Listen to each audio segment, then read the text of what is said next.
ज्याला जायचं आहे त्यानं खुशाल जावं, त्यांचं भलं व्हावं असंच मी म्हणेन, असं वक्तव्य उद्धव ठाकरेंनी मातोश्रीवर रविवारी झालेल्या खासदारांच्या बैठकीत केल्याची माहिती समोर आली आहे। आज माझा नाही पण उद्या माझा नक्की आहे, तोपर्यंत सोसावं लागेल, सहन करावं लागेल असंही उद्धव ठाकरे म्हटले।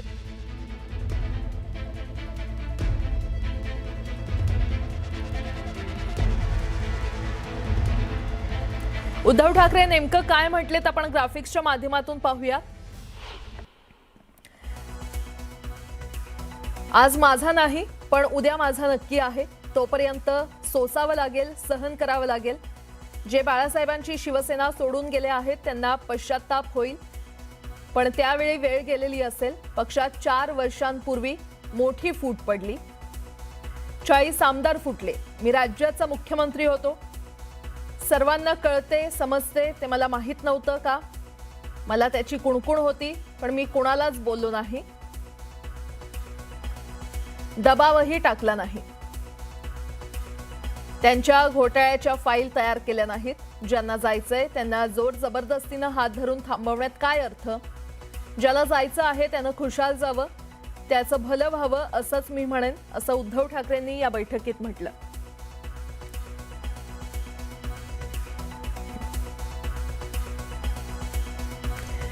दरम्यान ऑपरेशन टायगरच्या चर्चांवर आदित्य ठाकरे यांनी काय प्रतिक्रिया दिली आहे पाहूयात। मला वाटतं आपण अफवांवर विश्वास ठेवू नका। उद्धव साहेब आणि आम्ही एक पथ्य पाळलेलं आहे की जे आमच्या सोबत असतात त्यांच्यावर आम्ही अंधविश्वास ठेवतो। काही लोक अंधभक्त असतात, आम्ही अंधविश्वास ठेवणारे लोक आहोत। सगळे जे निवडून आलेले आहेत खासदार आपण पाहिलं असेल 2024च्या लाटेमध्ये उद्धव साहेब प्रत्येक मतदारसंघात गेलेले आहेत। आम्ही असू, पवार साहेब असतील, सगळेच आम्ही प्रचार करून लोकांनी हे ना मशालीवर जिंकून आणलेलं आहे। महत्त्वाची गोष्ट म्हणजे कालच्या आमच्या बैठकीमध्ये आपण पाहिलं असेल सगळेच लोक, काही तिथे उपस्थित होते, काही ऑनलाईन उपस्थित होते, आणि हे सगळ्या लोकांनी विश्वास ठेवून मतदान केलेलं आहे आणि सगळे सोबत आहेत। उद्धव ठाकरे यांच्या नेतृत्वाखालील 7 खासदार शिवसेनेच्या संपर्कात असल्याचा दावा आमदार कृपाल तुमानेंनी केलाय, आणि यावर आदित्य ठाकरेंनी काय प्रत्युत्तर दिलं पाहूयात। चर्चा सुरू नाही, सर्व झालेलं आहे। जसं आपण एखादं ऑपरेशन करतो तेव्हा इन्व्हेस्टिगेशन करावे लागतात, सर्व इन्व्हेस्टिगेशन झालेले आहे। फक्त ऑपरेशनची तारीख डॉक्टरने देणे बाकी आहे। 7 खासदार आमच्या संपर्कात आहेत, 7 लवकरच कळेल तो। कृपाल तुमानेजींना सांगा परत निवडणूक लढवून दाखवा आणि जिंकून दाखवा। मला वाटतं त्याच्यात जायचं नाही। मला ते कसे त्यावेळी पण जिंकलेत, कसा आम्ही प्रचार केला वगैरे त्याच्यात जायचं नाहीये।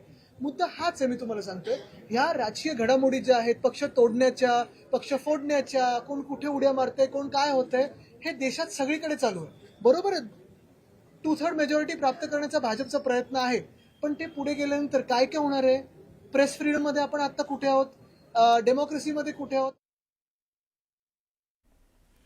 दरम्यान या पार्श्वभूमीवर माजी प्रधान सचिव अनंत कळसे यांनी उपमुख्यमंत्री एकनाथ शिंदे यांची भेट घेतल्याचं समोर येत आहे। नंदनवन बंगल्यावर अनंत कळसे आणि एकनाथ शिंदे यांची भेट झाल्याची माहिती समोर येते। शिवसेना उद्धव गटाचे 9 खासदारापैकी 7 खासदारांनी काहीतरी पत्र दिलेलं आहे। म्हणजे असे न्यूज जी आपल्या चॅनलवर वगैरे सगळी दिसती, आता 9 पैकी 7 म्हणजे 2/3 होतात, ते पत्र देऊ शकतात आणि ते कुठल्या ज्या पक्षामध्ये कुठे त्यांना विलीन व्हायचं ते विलीनही होऊ शकतात, पण त्याची संघटनात्मक पातळीवर फूट मात्र त्यांनी सिद्ध केली पाहिजे। आणि आता एक मोठी बातमी, मुंबई महापालिकेमध्ये सदस्य संख्येचं गणित बदलण्याची शक्यता आहे, कारण मुंबई महानगरपालिकेमध्ये ठाकरेंच्या शिवसेनेला धक्का बसू शकतो। कांजूरगावमध्ये 111 वॉर्डातील ठाकरेंचे नगरसेवक दीपक सावंत यांचं जात प्रमाणपत्र अवैध ठरल्याची माहिती मिळते। रत्नागिरी जिल्हा जात पडताळणी समितीनं प्रमाणपत्र अवैध ठरवलेलं आहे। भाजपच्या उमेदवार सारिका पवारांच्या आक्षेपानंतर तपासणी करण्यात आली आणि त्यानंतर ते जात प्रमाणपत्र अवैध ठरवण्यात आले।